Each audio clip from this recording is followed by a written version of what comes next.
Norway has 2.2 road deaths per 100,000 people. The United States has 12.9 per 100,000 people. This is not a rounding error. Those are not cultural differences. That is nearly 6 times more people dying on American roads, and it is not because Norwegians are better drivers. It is because their system assumes you will eventually screw up. American roads are designed around the fantasy that everyone will follow the rules perfectly. Norwegian roads are designed around the reality that humans make mistakes, and physics does not care about your intentions. I am breaking down 19 specific Norwegian driving rules that actually keep people alive. Not suggestions, not guidelines. Rules built on the assumption that someone will do something stupid and the system needs to survive it anyway. Here's the kicker. Most of these rules address the exact failures that kill riders every single day in the United States. Rule number 1. Mandatory headlight use 24/7. Not just at night, not just when it's cloudy, all the time. Your bike's headlight stays on from the moment you start the engine until you park it. The reason is simple physics. Visibility is not about whether you can see. It is about whether everyone else can see you 2 seconds earlier. Studies show daytime running lights reduce motorcycle crashes by 27%. That is not a small number. That is the difference between being seen and getting T-boned at an intersection. But here is what nobody talks about. It is not just about cars seeing you.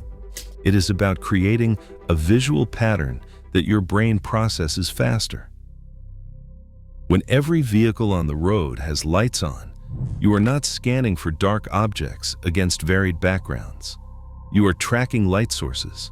Your reaction time improves because the visual information is cleaner.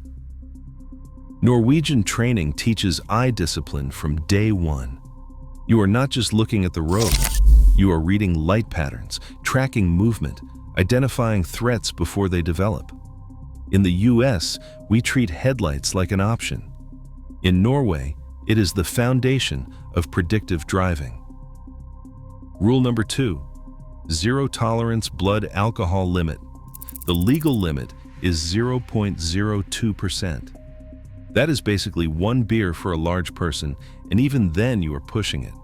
If you get caught well over that limit, you are looking at mandatory jail time, not just a fine. Your license is suspended for at least 6 months. The punishment is designed to hurt because there is no tolerance for thinking you could make it. The science backs this up. At 0.02%, your reaction time is already compromised. Your peripheral vision narrows, and your ability to track multiple objects degrades. On a motorcycle where you are managing throttle, brakes, clutch, body position, and traffic awareness at the same time, even slight impairment kills. Norwegian culture treats impaired riding as choosing to kill someone. Many American riders think they are the exception. Rule number 3. Studded or winter tires in winter. Not tires for an "I will just be careful" mindset, but actual studded or winter tires designed for ice and snow. Vehicles are required to have them from November through April in most regions. Motorcycles? Most riders just do not ride in winter. The ones who do understand that traction is not something you fake with skill or confidence. Ice has a coefficient of friction around 0.1. Studded tires bring that up to 0.3 or 0.4. Without studs, you are riding on a surface more slippery than wet glass. The mandatory winter driving course for car licenses hammers this home. You spend hours on a skid pad learning exactly how little control you have when traction disappears. You cannot steer. You cannot brake effectively. You learn that confidence on ice is just ignorance with momentum. The American approach lets you discover these limits during an emergency. The Norwegian approach forces you to understand them in a controlled environment before you kill yourself learning. Rule number 4. Recommended rest stops are every 4 hours of driving. This is not enforced with tickets, but the infrastructure supports it. Rest areas are spaced specifically to encourage breaks. The reason is fatigue kills more people than speed. Rule number 5. Variable speed limits based on actual conditions. Many Norwegian roads use electronic signs that change the limit depending on weather, traffic, and visibility. When there is an accident, the limit drops. When there is road maintenance, the limit drops. When conditions are perfect, the limit goes back up. The road literally tells you the safe speed based on physics, not on what feels right to you. But here is what makes this work. It is not just the signs, it is the culture around speed discipline. Norwegians do not treat speed limits as suggestions or targets. They treat them as maximums that you only reach when conditions are perfect. The variable limits reinforce what drivers already believe. Your speed should match reality, not your schedule. American riders see a speed limit and think that is how fast they should go. Norwegian riders see a limit and think that is the fastest they can go if everything is perfect. The system removes ego from the equation. Speed discipline is not about going slow. It is about matching your velocity to available traction and sight distance. Rule number 6. Minimum following distance is enforced. The minimum is 3 seconds in dry conditions and 4 seconds in rain. Enforcement is serious. Police use marked lines on the road and aircraft timing to catch tailgaters. Fines scale with income, so a wealthy rider can pay $5,000 for following too close. That actually hurts. But the real difference is culture. Large following distances are not just legal requirements. They are what everyone does because everyone else does. Physics are fixed. Your reaction time is a minimum of 1.5 seconds when you include the period of unconsciousness. At 60 miles per hour, you travel 132 feet before you even start braking. Add your bike's stopping distance, and you need serious space. Most American riders follow at 1.5 seconds or less because they think their reflexes are special. Norwegian riders maintain 3-second gaps because the culture assumes someone ahead will brake suddenly, and you need room to survive their mistake. Rule number 7. Lower residential speeds enforced with police checks. School zones and residential areas drop to 30 kilometers per hour. That is 18 miles per hour, not 25, and it is enforced automatically with no warnings. The reason is pedestrian survival rates. At 20 miles per hour, a pedestrian hit by a vehicle has a 95% chance of survival. At 30 miles per hour, that drops to 55%. At 40 miles per hour, it is 15%. The system assumes a child will run into the street.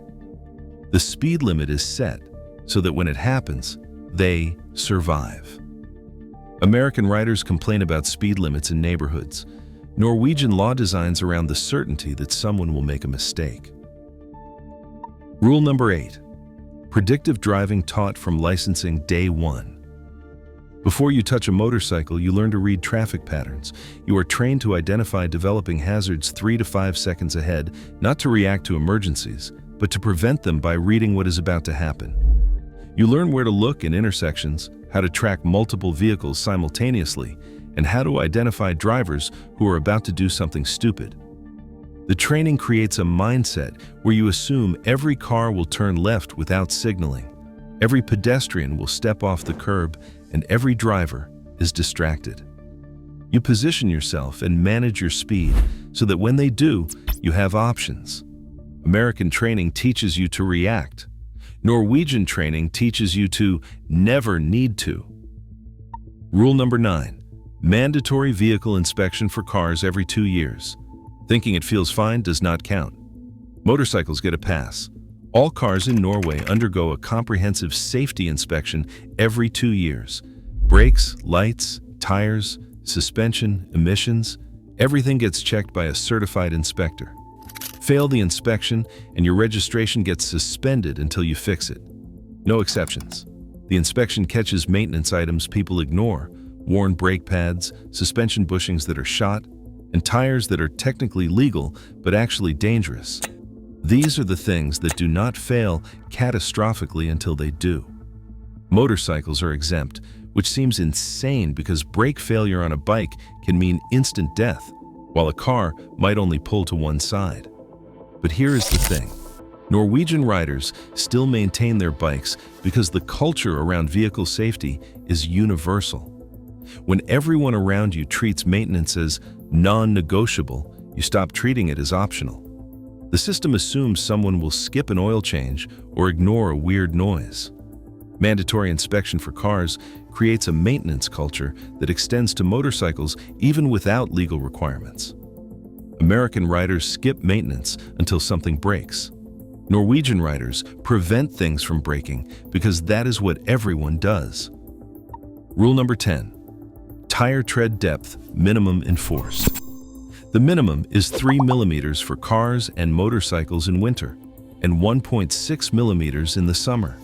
Not the wear bars and not the excuse I can still see some tread.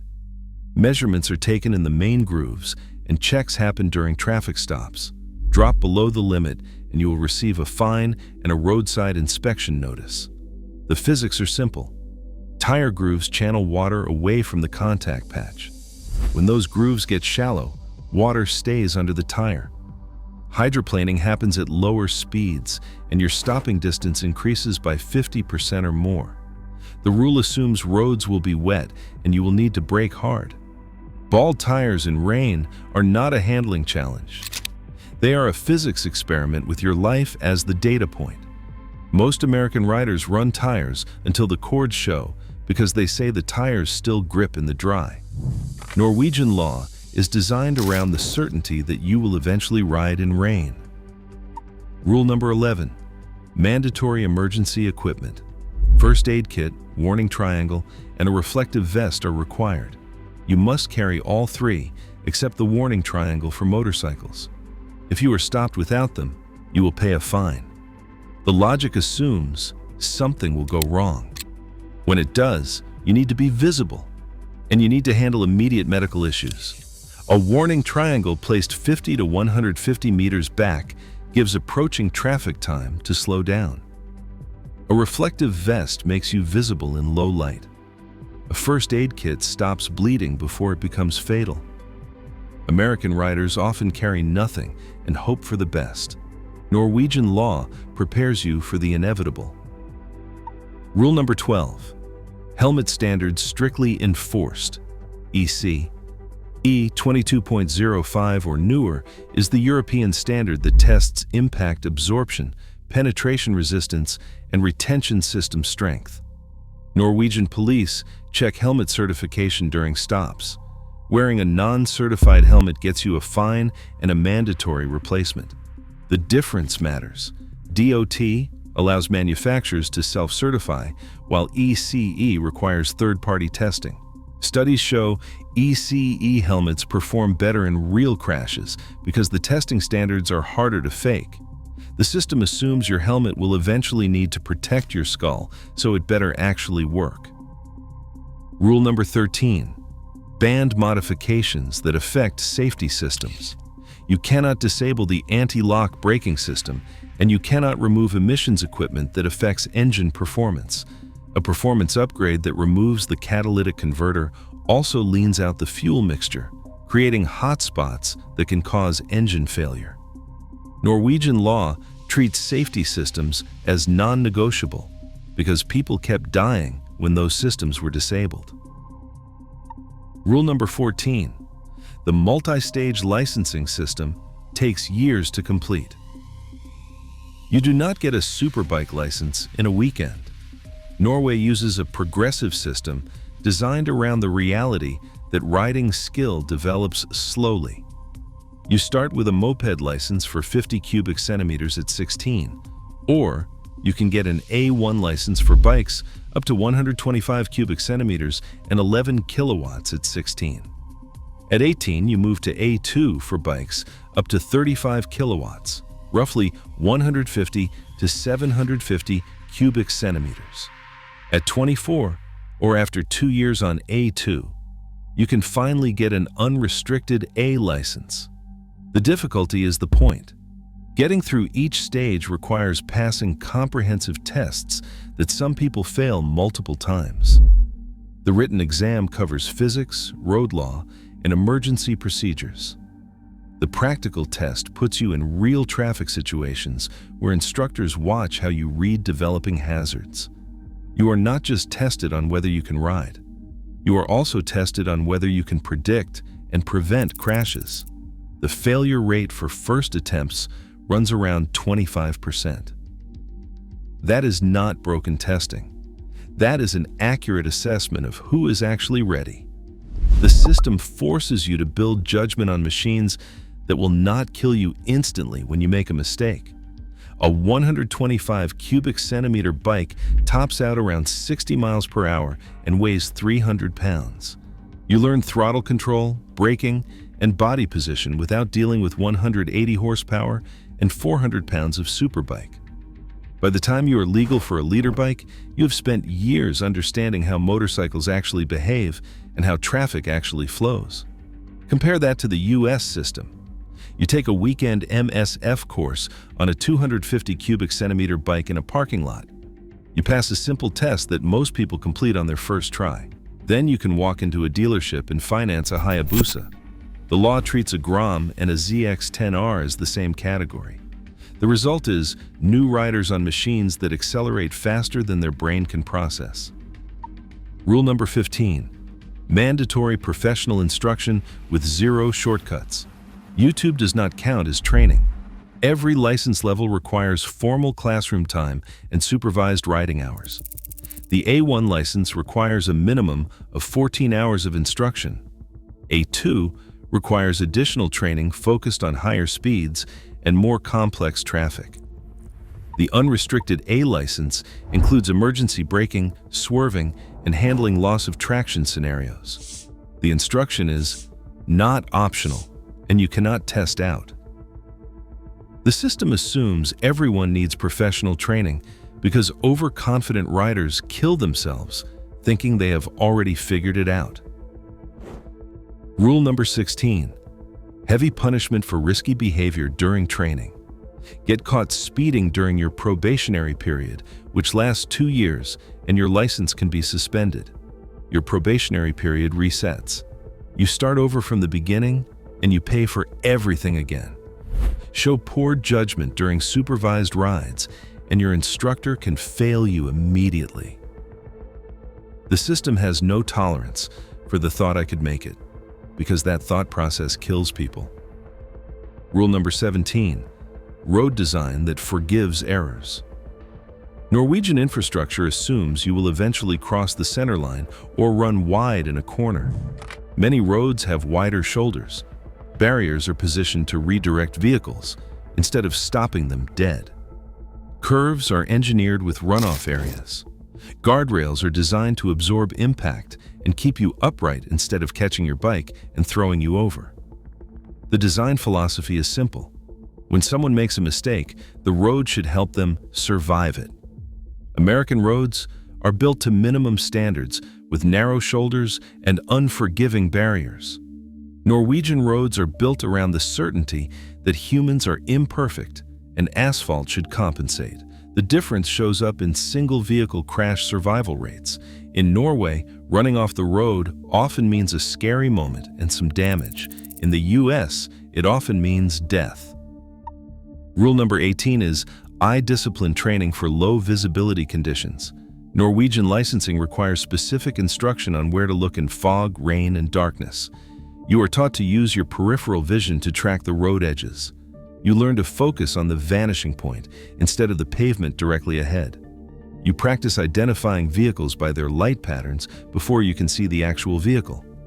The training creates habits that work when visibility drops to nothing. You are not guessing where the road goes. You are reading available information, and you adjust your speed to match what you can actually see. Many American riders simply slow down and hope. Norwegian riders know exactly where to look and how to process limited visual information. Rule number 19. Noise limits are strictly enforced. The legal limit is 80 decibels for motorcycles manufactured after 2016. Police use calibrated sound meters during traffic stops. Exceed the limit, and you will pay a fine that starts at $500 and increases for repeat violations. Your bike can be impounded until you restore it to legal specifications. Enforcement exists because noise creates enemies. When motorcycles are obnoxiously loud, communities push for riding restrictions. Noise complaints lead to road closures, banned routes, and increased police presence. Your loud pipes do not save lives. They destroy the social tolerance that lets motorcycles exist on public roads. Norwegian law recognizes that riding is a privilege that depends on community acceptance. American riders often treat noise as personality and then wonder why nobody wants them around. But here is the real difference. These 3 rules prove Norwegian road safety is not about restriction. It is about creating infrastructure that survives human error, training that prevents crashes before they develop, and social rules that maintain community support. The system assumes someone will screw up. The roads are designed to forgive it. The training teaches you to see it coming. The culture supports riders who do not act like entitled children. Norway has 2.2 road deaths per 100,000 because their system is designed around reality, not fantasy. Which of these 19 rules are you currently ignoring? Drop a comment and tell me which ones you would never follow and why. Hit subscribe so we can keep building a community that actually survives on 2 wheels.